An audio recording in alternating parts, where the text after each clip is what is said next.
네. 유병헌 씨 시신마저 떠돈다. 이 하국장 이게 보면 유병헌 시신이 구천을 떠돈다는 얘기가 있어요. 이거 무슨 말입니까? 지옥하고 천당 사이에 구천이 있다고 뭐 그러잖아요. 그런데 예. 구천을 떠돈다라기보다는 지금 유병헌 씨의 시신이 국립과학수사연구원 서울분원에 있거든요. 근데 왜 그러냐면 이미 부검, 재부검 모두 경찰과 검찰이 할 일은 이미 끝났습니다. 그러니까 시신을 찾아가야 하는데 유병헌 씨의 가족 또는 유병헌 씨의 친인척 또는 구원파 여기 중에 셋 중에 하나가 찾아갈 수 있을 것으로 보이는데 예. 그 어느 누구도 찾아가지 않고 지금 그대로 놔두고 있기 때문에 결국은 국립과학수사연구원이 현재 보관하고 있는 상태입니다. 왜 안 찾아가는 걸까요?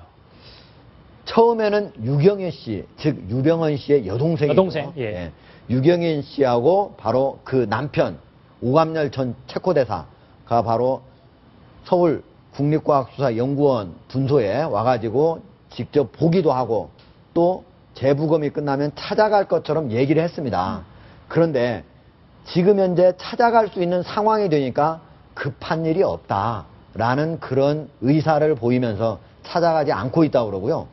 구원파 역시도 원래는 올해 지난 7월 말부터 올해 8월 1일까지 금수원에서 하계 수련회를 가졌거든요. 근데 하계 수련회에서 적어도 유병헌 씨의 장례식에 대한 논의가 있을 것이다. 그리고 이 하계 수련회가 끝나면 장례를 치를 것이다. 우리 모두가 이제 그렇게 예상을 했었죠. 예, 그렇게 예상을 했거든요. 그런데 지금 현재 구원파에서는 이런 반구 얘기도 없습니다. 장례식을 어떻게 치르자, 어떻게 치르겠다 하는 얘기 자체가 없는 상태입니다. 근데 이제 그 부인인 권윤자 씨가 장례에 대해서 얘기를 꺼낸 게 있다면서요? 그렇습니다. 권윤자 씨 같은 경우에는 검찰에 구속이 된 다음에 예. 그리고 유병헌 씨의 시신이 발견된 직후에는 변호인을 통해서 구속 집행 정지 신청을 냈습니다. 왜냐하면 내가 나가서 장례를 치러야 되니까 나의 구속을 좀 풀어달라 이렇게 냈었는데 원래는 장례에 참석하려고 했다가 그렇죠. 그런데 그 이후에 어찌된 영문인지 변호인을 통해서 구속 집행 정지 신청을 처리를 했습니다. 예. 검찰은 권윤자 씨가 아무래도 유병헌 씨의 장례에 관련한 입장을 바꾼 것 아니냐. 처음에는 자기도 적극적으로 참석을 하려고 했던 건데 그 이후에는 유병헌 씨의 장례를 치르는 것, 조기에 치르는 것, 그리고 거기에 참석하는 것이 오히려 자기한테 불리하게 돌아갈 거 아닌가 이런 것들을 우려한 것으로 검찰은 파악을 하고 있습니다. 왜 그러냐면요. 예. 지금 구원파 내부는 크게 네 파로 갈라져 있거든요. 하나는 권신찬 목사, 즉 권윤자 씨의 아버지죠. 유병헌 씨의 장인. 그렇죠. 예.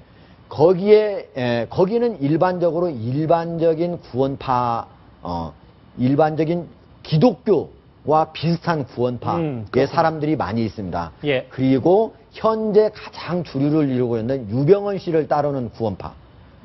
그리고 또 하나는 그 상속인인 유혁기 씨를 따르는 구원파. 그리고 나머지 하나는 이번 사건이 일어난 이후에 예. 구원파에 낙심하고 떨어져 나간 구원파 신도들이 있습니다.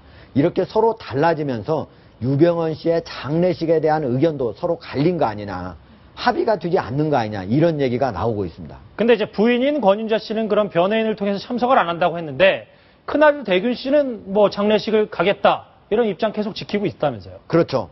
유대균 씨 같은 경우는 처음부터 구속이 된 다음에 만약에 금수원에서 8월 초에 장례식이 열린다면은 예. 내가 구속 집행 정지가 좀 됐으면 좋겠다. 나는 꼭 장례식에 참석하고 싶다라는 의향을 비쳤고요. 현재 그 의향을 그대로 유지하고 있다고 검찰 관계자는 얘기를 하고 있습니다. 근데 이 장례라는 것도 기본적으로 사인이 좀 어느 정도 윤곽이 잡혀야 되는데 지금 사인이 전혀 나온 게 없어서 지금 보니까 대학 연구팀이 이 법곤충이라고 하는 구더기를 채취해서 5월 말 정확히 언제 숨진 건지 이거 파악한다는데 쉽지는 않을 것 같아요. 어떻게 보십니까? 예. 구더기를 통해서 그 사람이 언제 숨졌는가를 그래도 하루나 이틀 사이로 좁혀서 알 수 있는 방법이 있는데요. 예. 그거는 그 사람이 숨진 지 보름 안이라면 가능합니다. 왜냐면은 시신이 있게 되면은 바로 파리가 거기에 들끓게 되는데요. 파리가 가장 시신 중에서 유약한 부분에 알을 낳습니다. 그러면 그 알이 구더기가 되고 그 다음에 번데기가 되고 다시 팔이 성충으로 변하는데 예. 보통 열흘에서 보름까지 걸립니다. 조금 더 걸리는 파리가 있다면 보름을 좀 지나가는 거고요. 그러니까 보름까지 사이라면은 그 구더기, 번데기, 성충까지 가는 거를 봐가지고 알을 언제 가장 먼저 난 알은 언제 거구나 네. 하는 거를 보면은 언제 숨졌는지를 알 수가 있잖아요. 그런데 이번 같은 경우에는 유병헌 씨의 발견된 것, 시신이 발견된 것이 6월 12일이거든요. 그런데 유병헌 씨가 숨진 것은 적어도 5월 25일 마지막 검찰과 맞부닥들인 그 이후부터 한 2, 3일 뒤일 것으로 예상이 되는데 그 시간은 오히려 18일, 19일 정도 된다.